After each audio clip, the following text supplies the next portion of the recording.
Assalamualaikum warahmatullahi wabarakatuh. Kembali lagi di channel Pejuang P3K. Sebelum menonton, jangan lupa subscribe, share, like, dan komen ya.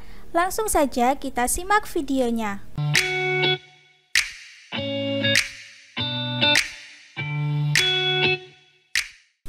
1.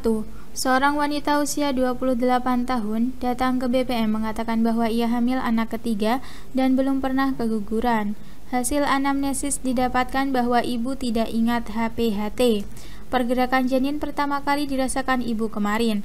Berdasarkan data di atas, usia kehamilan ibu adalah A. 16 minggu, B. 17 minggu, C. 18 minggu, D. 19 minggu, E. 20 minggu.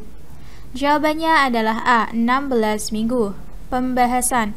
Berdasarkan data riwayat kehamilan pasien dengan status obstetrik G3P2A0 dan pasien baru merasakan pergerakan janin kemarin, maka dapat disimpulkan usia kehamilan ibu memasuki 16 minggu. Gerakan janin biasanya dapat dirasakan sekitar 16-22 minggu tergantung sensitivitas ibu atau aktivitas janin itu sendiri. 2. Seorang perempuan usia 29 tahun, 2 minggu postpartum saat bidan melakukan kunjungan ke rumahnya, ia mengeluh demam selama 2 hari, payudara teraba panas, tegang, nyeri. Ibu tidak berani untuk menyusui. Hasil pemeriksaan didapatkan keadaan umum ibu lemah dan tampak kesakitan, suhu tubuh 38,5 Celcius, payudara merah, tegang, dan bengkak. Fundus uteri tidak teraba dan adanya pengeluaran loosea alba. Diagnosis yang tepat pada kasus tersebut adalah A. Bendungan ASI, B. Peradangan, C. Fisiologis, D. Mastitis, E. Abses payudara. Jawabannya adalah D. Mastitis. Pembahasan. Dari data diperoleh pasien mengeluh demam selama 2 hari, payudara teraba panas, tegang, dan nyeri. Pasien tidak berani untuk menyusui. Hasil pemeriksaan didapatkan keadaan umum pasien lemah dan tampak kesakitan, suhu tubuh 38,5 Celcius, payudara merah, bengkak, dan tegang. Dengan begitu, diagnosis yang tepat adalah mastitis. 3. Seorang wanita usia 20 tahun melahirkan bayi yang sehat minggu lalu di RSB dan pulang ke rumahnya 2 hari setelah melahirkan. Ibu dalam keadaan baik-baik saja selama beberapa hari pertama, kemudian ibu menjadi mudah menangis, tidak sabar bila bayinya sulit menyusu, dan merasa ia bukan ibu yang baik. Ibu merasa suaminya tidak lagi mencintainya. Kondisi yang sedang dialami oleh ibu tersebut adalah A. Postpartum blues, B. Perubahan emosi, C. Psikosis postpartum, D. Depresi postpartum, E. Reaksi neurosis obsesif. Jawabannya adalah A. Postpartum blues. Pembahasan. Pasien yang mudah menangis, tidak sabar bila bayinya agak sulit menyusu, khawatir ia bukan seorang ibu yang baik, dan merasa suaminya tidak lagi mencintainya merupakan gejala postpartum blues. Hal ini disebabkan oleh adanya perubahan emosional antara kelelahan dan perubahan tingkat hormon di dalam tubuh. 4. Seorang bayi telah lahir spontan 2 hari yang lalu di rumah sakit. Gerakan bayi aktif, TTV normal, berat badan 3000 gram, dan panjang badan 49 cm. Dari hasil pemeriksaan refleks dengan cara menyentuh bagian pipi bayi, dan bayi memberikan respons dengan cara mengikuti arah jari. Nama refleks yang dilakukan bidan adalah A. Refleks rooting, B. Refleks Babinski, C. Refleks sucking, D. Refleks grasping, E. Refleks swallowing. Jawabannya adalah A. Refleks rooting. Pembahasan. Tindakan bidan dengan cara menyentuh pipi bayi dan bayi memberikan respons dengan cara mengikuti arah jari merupakan cerminan dari refleks rooting. Refleks ini terjadi jika pipi bayi disentuh dan kepalanya akan bergerak menghadap ke arah datangnya rangsangan. Refleks ini akan hilang dengan sendirinya. 5. Perhatikan pernyataan berikut. 1. Mola hidatidosa. 2. Mudah terinfeksi. 3. Abortus. 4. KPD.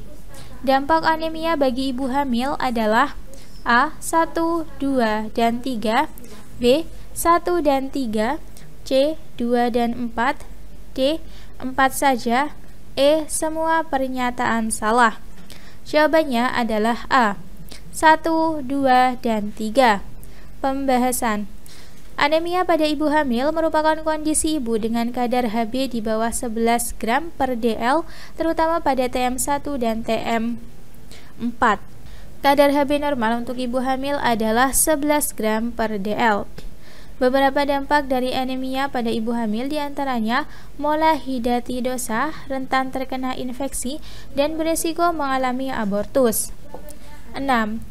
Memastikan ibu memberikan ASI dengan baik dan benar serta tidak ada tanda-tanda kesulitan menyusui diberikan kepada A. 6-8 jam postpartum, B. 6 hari postpartum, C. 2 minggu postpartum, D. 6 minggu postpartum, E. 10 minggu postpartum. Jawabannya adalah B. 6 hari postpartum. Pembahasan.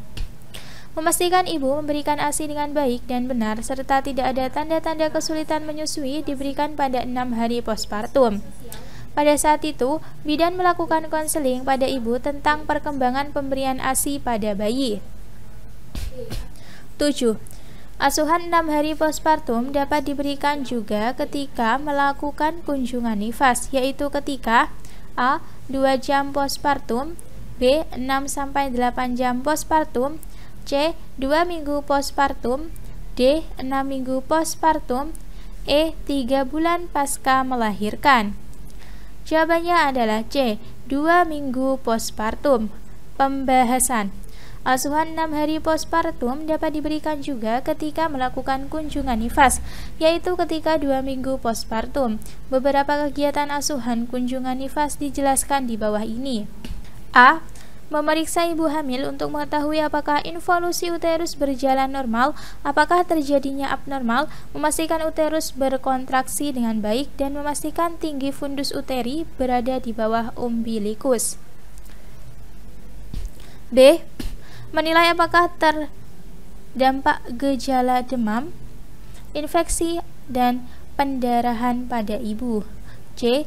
Mencari tahu apakah ibu hamil istirahat yang cukup. D. Mencari tahu apakah ibu mengonsumsi makanan yang bergizi dan cukup cairan. E. Menilai apakah ibu memberikan ASI dengan cara yang baik dan benar serta mengalami kesulitan dalam menyusui. F. Melakukan konseling mengenai cara merawat bayi baru lahir. 8. Asuhan yang dapat diberikan pada 6 minggu postpartum adalah A. Memastikan involusi uterus berjalan dengan normal, B. Memastikan ibu mendapatkan makanan yang bergizi dan cukup cairan, C. Menjaga bayi tetap sehat melalui pencegahan hipotermi, D. Menanyakan penyulit-penyulit yang dialami ibu selama nifas, E. Mendeteksi dan melakukan perawatan penyebab dari pendarahan. Jawabannya adalah D. Menanyakan penyulit-penyulit yang dialami ibu selama nifas. Pembahasan. Asuhan yang dapat diberikan selama 6 minggu postpartum adalah menanyakan ibu mengenai kesulitan yang dialami selama nifas. 9. Konseling perawatan bayi baru lahir diberikan oleh bidan pada kunjungan nifas ke A. Kunjungan awal, B. Kunjungan 1, C. Kunjungan 2, D. Kunjungan 3, E. Kunjungan 4. Jawabannya adalah C. Kunjungan 2. Pembahasan. Konseling mengenai cara merawat bayi baru lahir di rumah diberikan oleh bidan pada kunjungan nifas kedua. 10. Bayi yang diberikan ASI tidak mudah sakit. Hal ini disebabkan oleh A. Nutrisi dalam ASI sesuai dengan kebutuhan bayi, B. ASI mengandung zat protektif, C. Mempunyai efek psikologi yang menguntungkan bagi ibu dan bayi, D. Mengurangi kejadian karies dentis, E. Membantu involusi uterus. Jawabannya adalah B. ASI mengandung zat protektif. Pembahasan. Bayi yang diberikan ASI tidak mudah sakit karena ASI mengandung zat protektif yang tinggi. ASI mempunyai daya proteksi dan mengandung antibodi. ASI dapat melindungi bayi dari bakteri, virus, dan jamur. Zat protektif di dalam ASI diantaranya komponen seluler, imunoglobulin, dan non-imunoglobulin. 11. Manfaat ASI bagi ibu apabila ditinjau dari aspek keluarga berencana adalah: A. Menyusun secara eksklusif dapat menurunkan jumlah kehamilan. B. Mengurangi terjadinya karsinoma indung telur. C. Pencegah pendarahan pasca melahirkan. D. Perasaan bangga. E. Menurunkan kejadian obesitas. Jawabannya adalah A. Menyusui secara eksklusif dapat menurunkan jumlah kehamilan. Pembahasan. Manfaat ASI bagi ibu jika ditinjau dari aspek keluarga berencana adalah dapat menurunkan kejadian kehamilan karena hormon yang berpengaruh dalam produksi ASI akan menurunkan ovulasi sehingga kesuburan menjadi berkurang.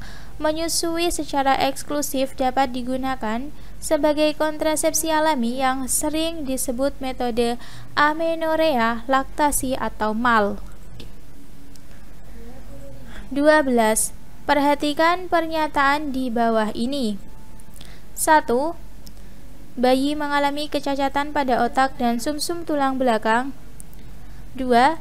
Bayi lahir dengan sumbing. 3. Bayi lahir dengan berat badan lahir rendah. 4. Bayi mengalami Down syndrome.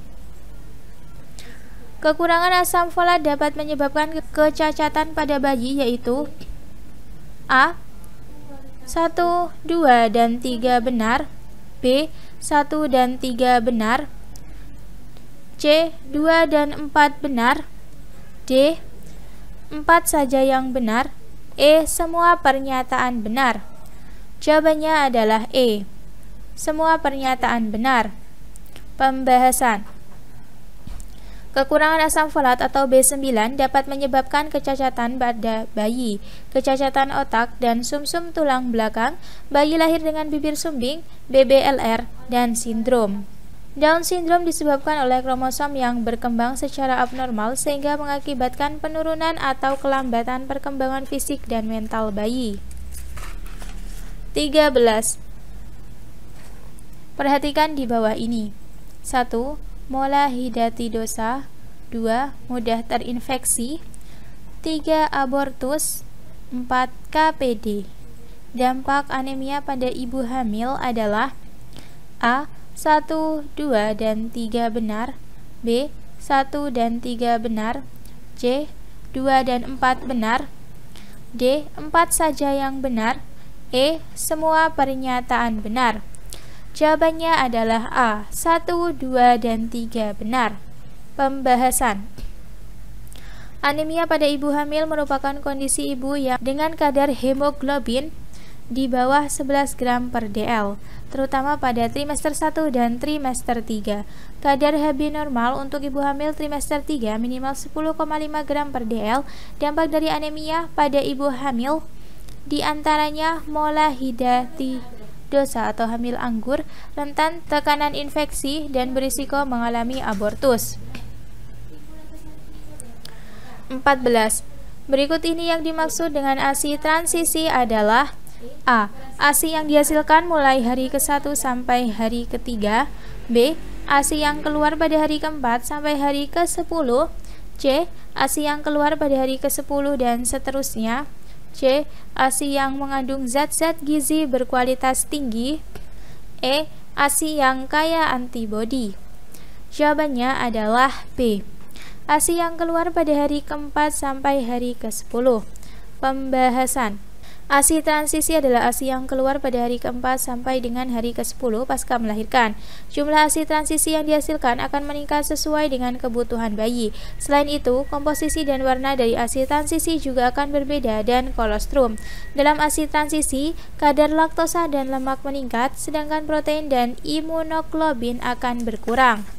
15. Manfaat ASI yang berangkutan dengan aspek kesehatan ibu adalah: A. Membantu proses involusi uterus. B. Menumbuhkan rasa bangga. C. Praktis. D. Menjarangkan kelahiran. E. Menciptakan emotional bonding. Jawabannya adalah A. Membantu proses involusi uterus. Pembahasan. Manfaat ASI bagi kesehatan ibu adalah membantu proses involusi uterus. Isapan bayi akan merangsang terbentuknya hormon oksitosida oleh kelenjar hipofisis. Hormon inilah yang akan membentuk involusi uterus dan mengurangi perdarahan pasca melahirkan. Pemberian ASI juga dapat menunda menstruasi pada ibu. Dengan berkurangnya pendarahan, resiko terjadinya anemia zat besi akan berkurang. Selain itu, menyusui juga dapat menurunkan angka terjadinya kanker payudara. Terima kasih sudah menonton video ini. Jangan lupa like, comment, share, dan subscribe channel ini. Sampai jumpa di video selanjutnya. Semangat pejuang P3K!